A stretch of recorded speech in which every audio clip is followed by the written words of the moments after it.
श्री स्वामी समर्थ. तुम्हा सर्वांचं आपल्या यूट्यूब चॅनलवरती मी अगदी मनापासून स्वागत करते. तुमच्या मनातील सर्व चांगल्या इच्छा स्वामी महाराज पूर्ण करोत ही स्वामींच्या चरणी प्रार्थना करते आणि आजच्या व्हिडिओला सुरुवात करते. हरतालिका व्रत हे सर्व व्रतामध्ये सर्वश्रेष्ठ मानले जाणारे व्रत आहे आणि अशा या हरतालिका व्रताची संपूर्ण माहिती मी आजच्या व्हिडिओमध्ये सांगणार आहे. म्हणजे या व्रताबद्दल आपल्या मनात ज्या काही शंका असतात, प्रश्न असतात, तर या शंकांना उत्तरे देण्याचा प्रयत्न मी या व्हिडिओमध्ये करणार आहे. हरतालिका हे हिंदू धर्मातील महिलांसाठी सांगितले गेलेले एक धार्मिक व्रत आहे.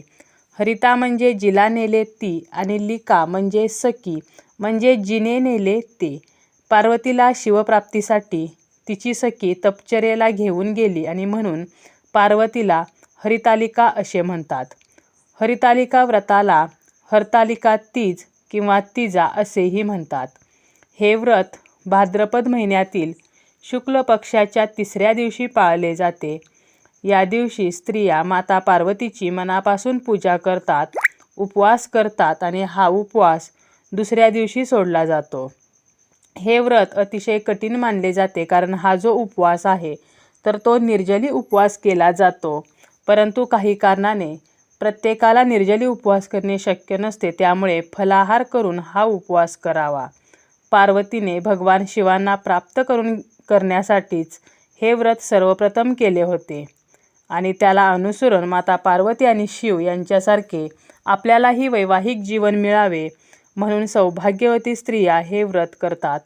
तसेच कुमारिकासुद्धा आपल्याला मनासारखा जोडीदार मिळावा तर यासाठी हे व्रत करतात आणि उपवास करतात.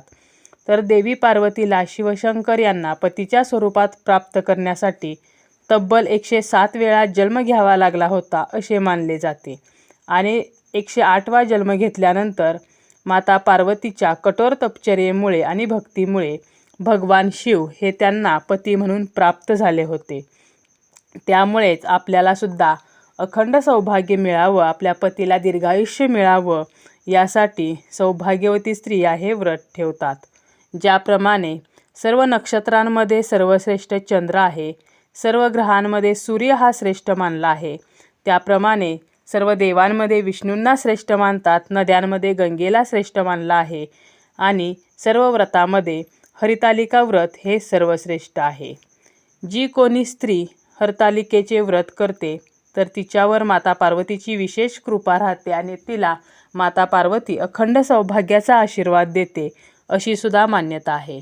तर अशा या व्रताबद्दल आपल्या मनात काही शंका असतात.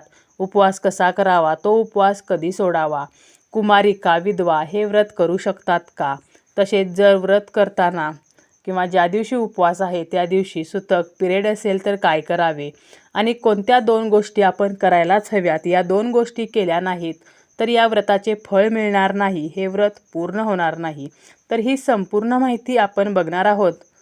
पण त्यापूर्वी तुम्ही जर चॅनलवरती नवीन असाल तर चॅनलला सबस्क्राईब करा आणि जर तुम्हाला हा व्हिडिओ आवडला तर व्हिडिओला लाईक करा. चला तर मग आपण मुख्य विषयाला सुरुवात करूया. तर हरितालिका व्रताचा उपवास हा कसा करायचा, तर हा उपवास निर्जली केला जातो. म्हणजे अन्न आणि पाणी या दिवशी ग्रहण केले जात नाही. अन्न पाणी ग्रहण न करता हे व्रत करावे असे सांगितले आहे. परंतु या व्रताचे नियम हे अतिशय कठोर आहेत आणि हे प्रत्येकाला पाळणे शक्य नसते. म्हणजे प्रत्येकाला तब्येतीच्या काही प्रॉब्लेममुळे निर्जली उपवास करणे शक्य नसते. तर अशांनी पाणी पिऊन हा उपवास करावा आणि जर तुम्हाला फक्त पाणी पिऊनसुद्धा उपवास निघणार नसेल तर तुम्ही फळे खाऊ शकता. कमीत कमी पदार्थ हे आपल्या पोटात जातील. तर अशा प्रकारे आपल्याला हा उपवास करायचा आहे आणि ज्यांना शक्य आहे त्यांनी हा उपवास निर्जली करावा. तसेच दुसऱ्या दिवशी हा उपवास सोडायचा असतो. दुसऱ्या दिवशी उठून आपण या व्रताची जी काही पूजा मांडलेली आहे तर त्याची उत्तर पूजा करून ही पूजा विसर्जित करून हा उपवास पाणी पिऊन सोडायचा असतो. तसेच हरतालिकेच्या दिवशी स्त्रीने जागरण करून भजन करायचे असते, रात्रभर देवी पार्वतीचे नामस्मरण करायचे असते. तर अशा प्रकारे हा जो उपवास आहे तर तो उपवास करायचा असतो. आता कुमारिका आणि विधवा हे व्रत करू शकतात का, तर हो, कुमारिका हे व्रत करू शकतात. या व्रताची पूजासुद्धा मांडू शकतात. आपल्याला मनासारखा जोडीदार मिळावा तर यासाठी कुमारिकांनी सुद्धा हे व्रत करावे. परंतु एकदा या व्रताला सुरुवात केल्यावर पुन्हा आयुष्यभर हे व्रत खंड न पडता करायचे असते. हे व्रत मध्येच सोडायचे नाही. तसेच विधवा हे व्रत करू शकतात का? तर विधवा स्त्रिया हरितालिका व्रताचा जो उपवास आहे तर तो करू शकतात, परंतु विधवांनी पूजा मांडणी मात्र करू नये. पूजा न करता फक्त उपवास करावा. आता जर हरितालिका व्रत करताना सुतक किंवा पिरियड आले तर काय करावे? तर जर तुमच्या घरात काही विटाळ आला, सुतक पडले किंवा पिरियड आला तर तुम्ही फक्त उपवास करायचा आहे आणि जी काही पूजा आहे तर ती पूजा करायची नाही, तर फक्त मनोभावे श्रद्धेने निष्ठेने तुम्हाला उपवास हा करायचा आहे. आता सर्वात महत्त्वाचं म्हणजे आपण उपवास करणार, तसेच आपण हे व्रत करणार, परंतु अशा कोणत्या 2 गोष्टी आहेत ह्या आपल्याला या व्रतामध्ये करायलाच हव्यात.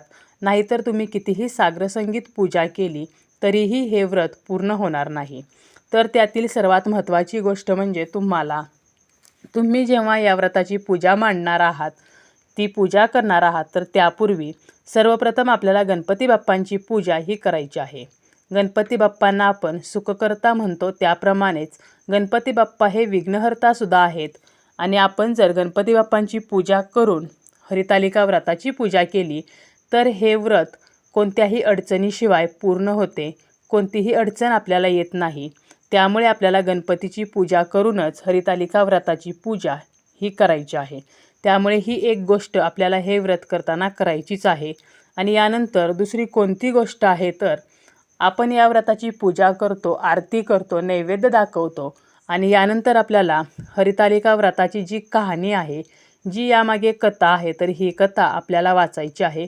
तुम्ही इतर सौभाग्यवतींना सुद्धा ही कथा ऐकायला बोलावू शकता. तसेच त्यांना भेटवस्तू म्हणून सौभाग्यवान सुद्धा देऊ शकता. जोपर्यंत तुम्ही हरितालिका व्रताची कथा ऐकत नाही किंवा वाचत नाही, तुम्हाला शक्य असेल तर तुम्ही वाचा. आपण जेव्हा पूजा मांडणार आहोत तर त्यामध्ये सुद्धा हरितालिका व्रताच्या कथेचं जे पुस्तक आहे, शक्य झालं तर ते सुद्धा तुम्हाला मांडायचं आहे. आणि सर्व पूजा झाल्यानंतर, नैवेद्य दाखवल्यानंतर, आरती झाल्यावर आपल्याला हरितालिका व्रताची कथा ही न चुकता आपल्याला वाचायची आहे. जर तुम्हाला वाचणे शक्य नसेल तर तुम्ही ती ऐकू शकता. तुमच्याकडे जर पुस्तक नसेल तर यूट्यूबला तुम्ही ती लावून ऐकली तरीसुद्धा चालेल. परंतु जोपर्यंत जी स्त्री हरितालिका व्रत करते ती स्त्री जोपर्यंत हरितालिका व्रताची कथा ऐकत नाही तोपर्यंत हे व्रत अपूर्ण मानले आहे. हरितालिकेची कथा ऐकल्यानंतरच हे व्रत पूर्ण होते. त्यामुळे गणपती बाप्पांची पूजा ही आपल्याला हरितालिका व्रताची पूजा करण्या अगोदर करायची आहे आणि हरितालिकेची पूजा करून झाल्यावर कथा ही आपल्याला आवर्जून वाचायचीच आहे. वेळात वेळ काढून तुमचं कितीही बिझी शेड्यूल असेल तरीही तुम्हाला ही कथा वाचायची आहे किंवा ऐकायची आहे. आणि तरच या 2 गोष्टी केल्या तरच हे जे हरितालिका व्रत आहे तर ते पूर्ण होईल. हरतालिकेचा जो उपवास असतो तर तो दुसऱ्या दिवशी सोडला जातो. तर अशा या उपवासाला आपण काय खाऊ शकतो? हा उपवास हा निर्जलीच करायचा असतो असे शास्त्र सांगते. परंतु निर्जली उपवास करणे हे शक्य नसल्यामुळे या उपवासाला तुम्ही फळे खाऊ शकता, साबुदाणा खिचडी किंवा रताळे खाऊ शकता. परंतु भगर ही चुकूनही आपण उपवासाला खायची नाही. हा उपवास हा दुसऱ्या दिवशी सोडला जातो. तर हा उपवास कोणता पदार्थ खाऊन सोडावा? तर दही भात किंवा दही कानवले तर हा पदार्थ खाऊन सोडावा. आपण हरतालिका मातेला सुद्धा दही भाताचा नैवेद्य दाखवायचा आहे आणि दही भात खाऊन आणि त्यापूर्वी आपल्याला पाणी प्यायचं आहे आणि त्यानंतर दही भात खाऊनच हा उपवास सोडायचा आहे.